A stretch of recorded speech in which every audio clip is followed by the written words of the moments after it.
Salutare lume, eu sunt Amnezic și astăzi voi face încă un fel de let's play pe Metin 2 Green. Să începem. Acum Aoleu, sunt emoționat. Vă voi arăta aici farma 1, vă voi arăta cum farmăm noi pe Metin 2 Green. Pe Metin 2 Green, ca să se evolueze arma și armura, trebuie să farmezi și uitați și ce... Uitați, aici farma 1 este pentru arme și vom bate, sunt două feluri de metine. Un fel, vom bate câte o piatră de fiecare fel, pentru că nu prea am timp și trebuie să termin cu tot. Aici, în farma 3 pentru abrazive, nu voi mai merge, bateți o piatră neagră, pică topaz, o piatră albă, o piatră albastră, pică citrin. Le duceți la item no upgrade, v-am arătat eu în episodul trecut, și vă dă o abrazivă, o piatră abrazivă. Batem două feluri de pietre, repede. Nu știu, n-a și tu, așa, aici pică mai multe. Uitați, pentru armă ne trebuie scroll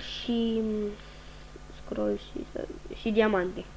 Pentru armură ne trebuie semințe și nisipul, dar la evoluat, astea sunt la plusat, dar la evoluat perlele și banii. Acum îmi bate, dar eu am mai văzut piatră de asta. Aoleu, Doamne, ce fac? Nici nu prea am timp, adică am timp, dar nu știu, frapsul ăsta înregistrează ceva timp și pe aia zice că nu mai are loc. Deci nu știu ce trebuie să-i fac.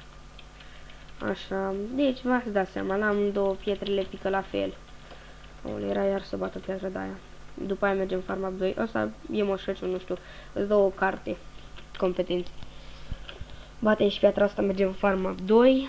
Vă arăt și cum să evoluați piatra abrazivă și gata. Vă arăt cum v-am arătat. Dacă ați jucat Metin, uitați cât sunt.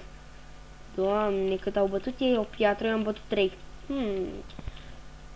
Să vă arăt ce trebuie să puneți pe iteme. 25 animale pe coif, 25 animale pe scut, 25 animale pe cercei, 25 animale pe brățare. Așa dau eu 20k în piatră.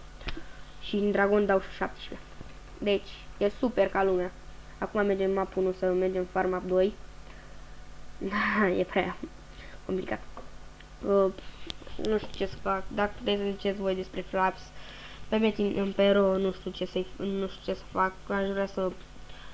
Nu prea am item pe ăsta, pe Taurus, și am găsit niște item pe Aries și m-aș gândi să intru pe Aries. Și dacă jucați Aries, îmi puteți zice și cu cât se vinde un pește, o apă, o scoică, pentru că dacă mă apuc și fac level 30, o să fac multe scoi și... Da, nu. Dă-i! M-am în 5k. Asta cred că l omoară pentru iteme. Că este agresiv. Așa, mergem farm up 2.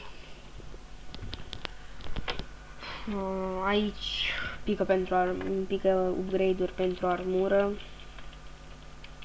Dar nu uitați, bat două pietre.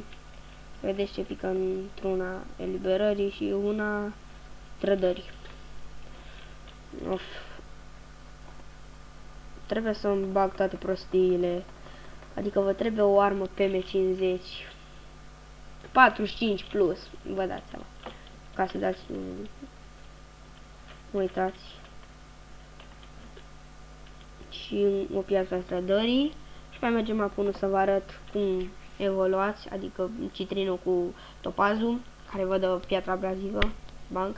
Și vă cere câte 5 pietre abrazive să... Vă cere aproximativ 60 de abrazive ca să faceți o armă de asta plus 9. Am bătut două pietre, mergem în funul. Deci vă dați seama că trebuie să farmați aproximativ 50 de pietre trebuie să bateți. Nu este cine știe ce. Pentru că dacă bați 50 de pietre, mai bați încă 10, îți dă 60 de puncte realizare. nu, 600 puncte realizare, te duci și la puncte realizare și mai ai de acolo 10 abrazive. Dar nu prea merită. Eu de ale îmi luam când îmi evoluam arma și armura, acum nu cred că mine mai evoluez. Aș vrea să și donez pe metinul acesta 3 euro. Nu este cine știe ce. Da, uitați, dați la upgrade item. Item no upgrade. Doamne, am început să mă fac lag. O continuă, citriș topaz. Și ne dă 2 abrazive. Uitați, piatra abrazivă. Gata, acesta a fost let's play-ul pentru azi. Uitați toate upurile mele, am destul de multe. Am farmat foarte mult.